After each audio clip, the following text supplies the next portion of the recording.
You're ready to be your own boss, and you've been hearing about selling on Amazon as a business.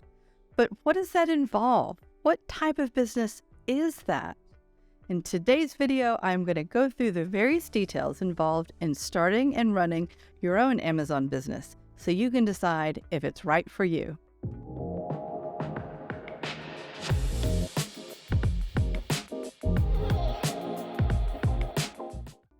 Hello and welcome to AMZ Unlocked. I'm your host, Kimberly Locke, and today we are going to be going through what it takes to start and run your own Amazon business. Now, for me, I've always wanted to be my own boss, and I've had a few different businesses in my career. But starting an Amazon FBA business has been one of the most rewarding business opportunities that I've ever taken advantage of. And that's why I like sharing the details about what it takes to run an Amazon business with all of you, because it's something that I think if you want to be an entrepreneur and be your own boss, this is definitely an opportunity worth looking into. Now, anyone who is out there telling you that you can invest less than $1,000 and turn around making thousands and thousands of dollars in a few short weeks or months is selling you a load of goods. This is a real proper business, and you do need capital to invest. It's also not a get-rich-quick scheme. It takes time to build this as a real proper revenue-generating business. It doesn't happen overnight, and it's certainly not passive income. You do need to do certain things on a daily and weekly basis as part of your business. Now, there are pros and cons to all businesses out there, so that's why I wanted to go through at a high level what's involved in an Amazon business so you can decide, weighing out the options, if this makes sense for you. Now, there are multiple business models to sell on Amazon. You could be involved with arbitrage or drop shipping, and I'm not a fan of either of those business models. And I know there's a lot of people out there telling you that that's the best way to make a lot of money on Amazon, but you don't tend to have much margin in those type of businesses, and you don't have a lot of control over it. You're not selling, or you're not creating a product, you're selling someone else's product. So that tends to be something that you're going to be one among many, selling a product, and you're going to be competing on price, which is, as I always say, a race to the bottom and not where I want to be for my business. The two business models that I think make the most sense for someone wanting to get involved as an Amazon seller would be FBM, fulfilled by merchant, or FBA, fulfilled by Amazon. Now, I've made a video previously going through the differences in those two business models and why I've chosen Amazon FBA, and I'll put the link in the description below so you can check that out for yourself. But now let's go through the basics of Fulfilled by Amazon, the business model that I personally have chosen and that I personally recommend. So what is it? It's very simple. You outsource the fulfillment of your customer purchases to Amazon. You take advantage of the massive infrastructure that they have in place. You'll create your products, have them manufactured, send them into Amazon fulfillment centers, and then once a customer places the order, Amazon will pick, pack, and ship directly to your customer for you. They also handle some of your customer service duties, especially around refunds. They have a really generous refund policy, which is what makes shopping on Amazon so attractive to so many consumers. And they will handle taking care of any refunds or handling return merchandise for you.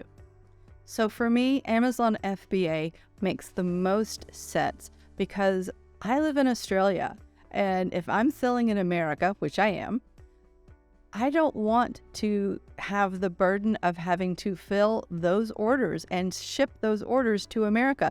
It would be cost prohibitive. Even though I am also selling in Australia, it's still too expensive and too time consuming for me to house my own products, pick, pack, and ship them to the customers. You just really can't beat Amazon's infrastructure that they have in place. They've been doing this for a long time, and they've invested a lot of money in this infrastructure, and that's why it works so well. Now let's go through the Amazon process step by step, breaking it down from beginning to your first sale. It's not a hard process, but it is complex. And like I said, it's not a get-rich-quick scheme, and it's certainly not passive income. Each of the steps that I'm going to go through has multiple subtasks involved, so this is really just a high-level overview of what's involved in setting up and running your Amazon business. The first step is you're going to set up your Seller Central account. Now, I recommend that you go with a professional selling account, but you can go ahead and get started as an individual, which costs nothing, and that will get you the opportunity to look around the Seller Central platform and get familiar with it. Once you start selling, though, you're going to want to have a professional seller account, and in the United States, that's $39.99 per month. And that makes sense if you're selling more than 40 units a month. And I would definitely want to be selling more than 40 units every month. So that works out because the individual plan will charge you an additional 99 cents to fulfill each unit. So if you go over 40, you're paying $40 a month. You might as well have the professional account and all the benefits that come with it. When you go to set up your account, you want to have your business entity decided on. You want to have that established and set up. If you're in the United States, that would be an LLC, a limited liability corporation.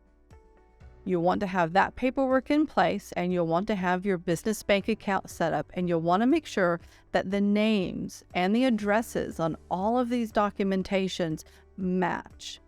Having things that don't match with names and addresses can hold you up when you go to set up your Seller Central account, and that takes a lot of time to get sorted out if you have to go back to them and resubmit and fix things. And I've seen a lot of other sellers just give up and start over because it's just too much of a mess. So take a little bit of time. The old adage, an ounce of prevention is worth a pound of cure, really does play out when you're setting up your Seller Central account. Your next step is not going to be selecting a product. You're going to want to establish your customer avatar first. So your next step after setting up your Seller Central account is decide on who your customer is. You want to develop that customer avatar so then you can let that dictate what your brand is going to be about. Once you've determined that, then you get to tackle one of my favorite parts of the Amazon business, and that is product research. Now, product research is a very complex process, and I'm going to do a deep dive video dedicated just to that very soon, so keep your eye out for that on the channel. Selecting your product is the most important decision you're going to make as an Amazon seller. And like I said, you need to know who your customer avatar is before you start looking for products. Your products need to be something that is going to solve a real pain point for your customer or induce significant pleasure. It has to give them great joy or fix something that really matters to them. You'll want to consider customer demand for the product. You'll want to consider the potential revenue for selling this product, and you'll want to consider how much it's going to cost you to launch this product.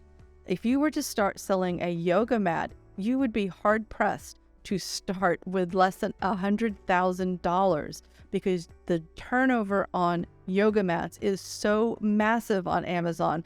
You would have to spend that much money to have enough stock to stay in stock for your first 3 months to give yourself time to get your next order on the way.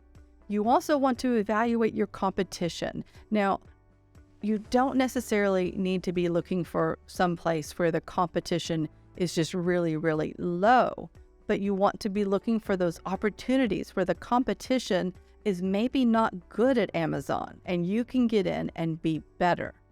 You'll also want to look at your sales trends for the products. It's really difficult to sell a product that is seasonal, so you need to determine if you're going to do that, that you're timing everything in your product journey appropriately so the products get to Amazon in time for your peak season. So if you're going to be selling something that is a completely summer-based product, you want to make sure that it is hitting Amazon in the US by April, so it's ready to go for the summer season. If you're placing your order in April, you're going to miss out because it's going to take too long to get it manufactured and shipped and into Amazon.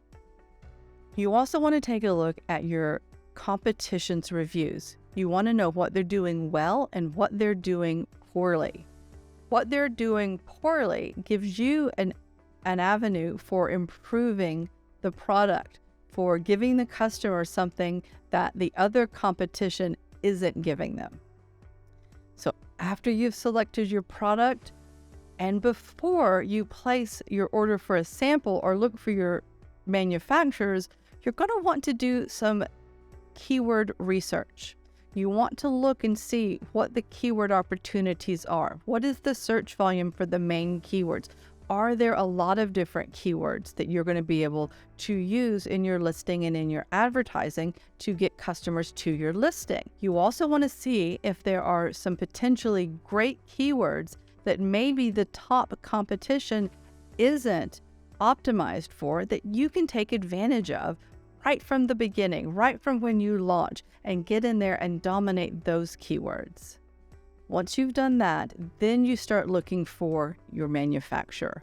You start sourcing your product and finding someone who can manufacture your good and figuring out if the costs are going to bear out and it's going to be a profitable product. If you've done the math and everything checks out, and you want to consider everything, you want to consider the product itself, you want to consider the packaging, you want to consider the shipping and the storage.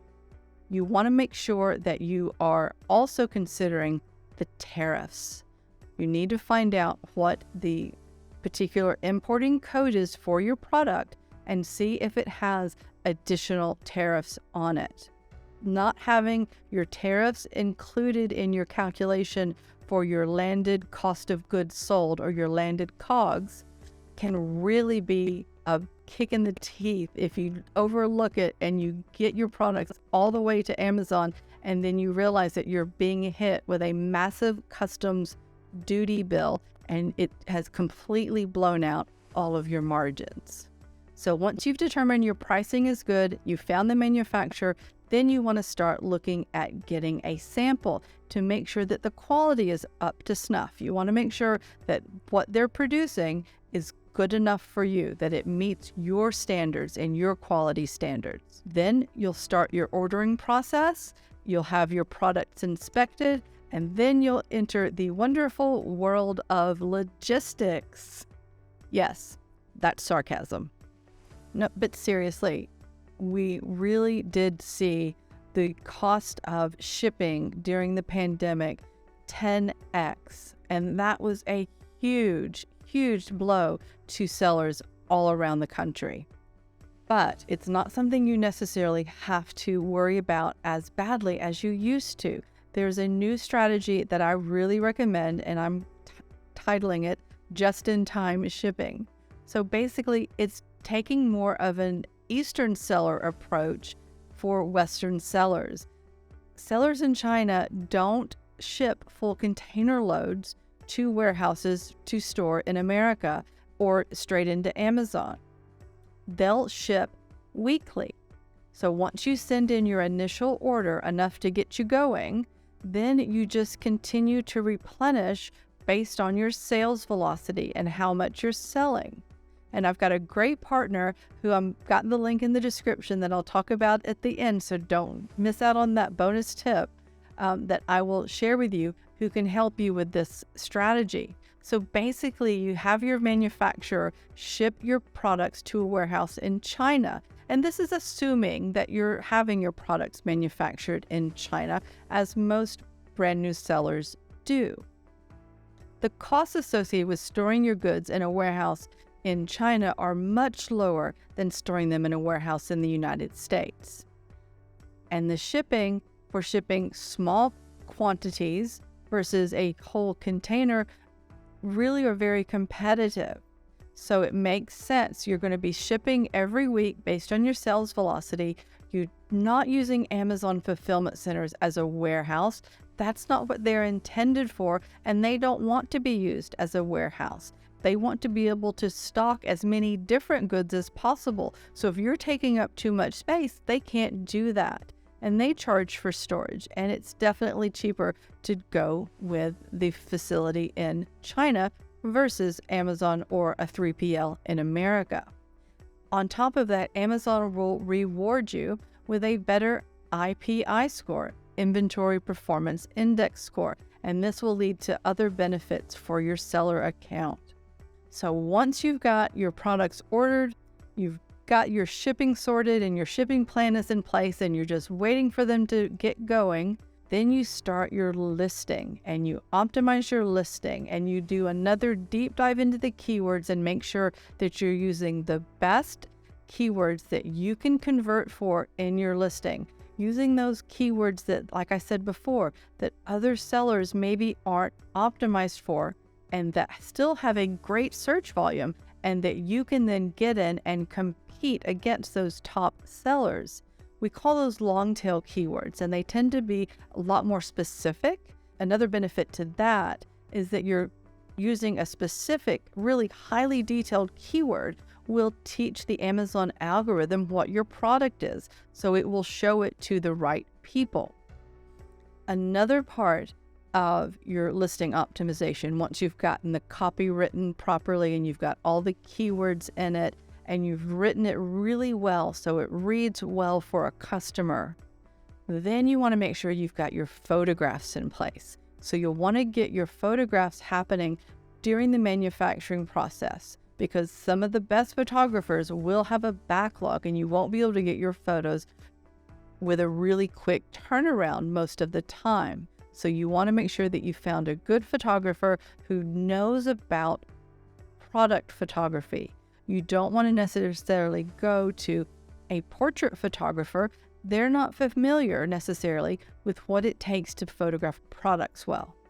So you want to find a good product photographer, get some video and some good infographics created after you get your photos. You can either do that yourself with the photos from the photographer and create your own infographics on a program like Canva, or you can have a professional graphic designer do it. And you can find them at a great reasonable price on sites like Fiverr or Upwork.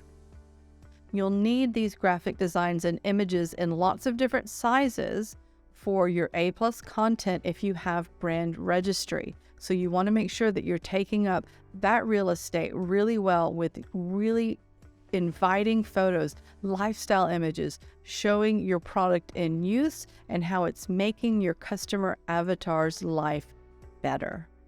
Once Amazon receives your products, then the fun begins. Customers can start placing orders. So there's always pros and cons to any business type, and FBA is no different. I have a video, like I said, listed in the description that goes through the comparison of FBA versus FBM. But just looking at FBA only, some of the benefits include that your listings are going to be Prime eligible, and there are millions of Prime customers in the United States who love Amazon and will want that Prime fast shipping that they can get. So having your products Prime eligible is a huge advantage. The Prime customers really rely on and trust the whole Amazon process. So having it be fulfilled by Amazon just makes it simpler. They know the shipping is going to come on time. They know how long it's going to take, and they know they can count on it arriving when it's supposed to. Additionally, there are benefits that Amazon offers to you, the seller, if you're an FBA seller. Programs like multi-channel fulfillment. So if you also have your own website, maybe a Shopify site, you can have your fulfillment from Amazon directly to those customers. So again, you can take advantage of that FBA infrastructure for those orders that previously would have been fulfilled by merchant. You could also take advantage of the programs and enroll your products in Subscribe and Save if that's something that's applicable to your product. One of the only drawbacks I can think of to selling FBA is that you're going to have less information about your customer. Amazon considers them their customer and they protect them very much. So information like their email address and their exact mailing address, you're not going to have available to you like you would if they place their order on your Shopify site.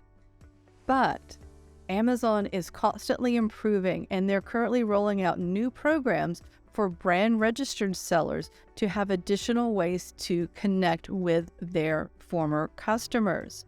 So there's definitely room for improvement and Amazon is making strides in this area. So we've gone through the steps on what it takes to start and set up your Amazon business and a lot of the things that you need to consider in that setup phase. But as you move on into the management phase of your business, there's a couple of things that we're going to touch on that you need to make sure that you're keeping an eye on so your business is healthy. One of them, like we said before, was your inventory management. We mentioned that when we were talking about shipping your first order into Amazon. You need to make sure that you're staying on top of your inventory management because one of the biggest sins for an Amazon seller is running out of stock. So as your products are selling, you need to make sure that you're considering placing that second order long before you're out of stock. You need to allow for the time it's going to take for it to be manufactured and get to the warehouse so it can be shipped back to Amazon. Again, you want to use that just-in-time model so you can stay in stock and not use Amazon as your warehouse. Another big area that you need to make sure you're keeping an eye on is your profitability. We're starting an Amazon business so we can be our own boss, and a boss does need to get paid, right? So we want to be making money in this business. Cash flow management is one of the most important things that you're going to need to stay on top of to make sure that your business stays profitable and you can manage your inventory and have the money to place your next order. So you need to make sure that you're always aware of Amazon's ever-changing fee structure. You need to make sure that you're aware of any changes to tariffs and the tariff policies. And you need to make sure that you're on top of your advertising spending and how that's going. You don't want to be just pumping money into your ads and not seeing them be profitable. So those are different things that you need to make sure that you're managing and monitoring along the way as you own your business. Like I said, this is an active business. This is not passive income. Now, I hope you've been getting value out of this so far, but we're not done, so don't go anywhere yet. But if you have been getting value out of this, please hit the like button and drop a comment. Let me know what appeals to you most about an Amazon FBA business. Now, I promised you a bonus. There are certain tools that I find the most valuable partners in my Amazon business that I use to help me stay on top of running things day to day. The first one is one of the most comprehensive tool suites I have found as an Amazon seller. And believe me, I've tried a lot of different Amazon service providers, but ZonGuru by far is the best I have found for helping me manage my business in a variety of different ways. It helps me with my product research, generating ideas. I've come up with products that I never would have considered even exist in my niche that I didn't think of before I used one of these ZonGuru tools. It also has one of the best keyword tools on the market to help me find the best, most relevant and specific keywords for my product, and also lets me know what the competitors are doing, if they're optimized for this keyword or not, and helps me, like I said before, you've got to find those keyword opportunities that your competition isn't necessarily performing well for, that you can get in there and perform well for. And this Keywords on Fire tool in ZonGuru helps me do that. It's one of my favorite tools. And then there's Listing Optimizer. We talked about that recently with their CEO, John Tilley, in our podcast on the channel. And we talked about how they are now using ChatGPT, and they have all the prompts built in, so you don't even have to go to ChatGPT. You can, within seconds, create an amazing listing with AI and the keywords you found from Keywords on Fire. So this is like game-changing technology, and I'm so excited about it. The ZonGuru Business Dashboard is one of the best in the space. In a matter of a couple of minutes, I can get so much data and information presented to me in a really easy to digest format. I can see my sales, my profits, my advertising, the breakdown on my sales organically versus advertising. I can see any product pulse alerts that maybe competitors have changed their price. Maybe I've gotten a poor review. Maybe someone has started selling my product and they're hijacking my listing. I can see all of this on the business dashboard. And now they're even incorporating traffic and conversion data on the business dashboard. So again, one of the most comprehensive tools in the Amazon space for sellers. The next partner that I could not operate my Amazon business without is Divan Strategic. They have a suite of spreadsheets that compiles all of the data that is really hard to read in Amazon Seller Central and not very user-friendly, and puts it into not only a user-friendly but actionable format. I could not operate without the landed COGS spreadsheets, where I can track through the lifetime of each product in its own spreadsheet, the profitability and cost of goods from order to order. Their sales matrix is amazing for getting granular on how your products and when your products are selling. And this could be really advantageous if you're using some sort of platform that allows you to take advantage of what we call day parting and turning off your ads when people aren't buying your product. This can save you a lot of money, and because if people aren't typically buying your product at certain times of the day, you don't want to be running ads where people might just be randomly browsing and clicking and costing you money without generating sales. They also have the amazing launch tracker, which is so useful when you launch your product. And that is such a crucial time. It helps you really stay on top of what's happening during that first couple of weeks when you're launching a brand new product. And then to help you with your inventory planning and your inventory management and knowing where all your products are and where you're at with your levels is their stock flow spreadsheet. I recently spoke with David and Ryan from Divan Strategic on the AMZ Unlocked podcast. So if you haven't seen that yet, check out our podcast playlist, and I'll put the link in the description as well. The next partner that I couldn't operate my Amazon business without, who has absolutely changed the game when it comes to shipping and logistics, is SKUdrop. I spoke with Jamie Paris, one of the founding members of SKUdrop, a few weeks back. If you haven't seen that podcast, be sure to check out the playlist for that as well. They have completely changed the game by offering Amazon sellers a 3PL in China at incredible costs and offering amazing costs on shipping your goods on that weekly basis to get that just-in-time shipping into Amazon. This is a game changer for your inventory management and your cash flow, and it is making such a huge difference in my profit margin. So that has been our high-level overview on how you start and operate an Amazon FBA business. I know there's a lot more detail involved in each of the steps, but I wanted just to provide you with that overview so you can make a decision on if this is the right business for you with the facts and not being told things that aren't true. You need to know this is a real business that takes real work and investment, but it's absolutely a rewarding business. Now, if you've gotten value out of this, please hit the subscribe button and ring the bell so you get notified of future videos like this one.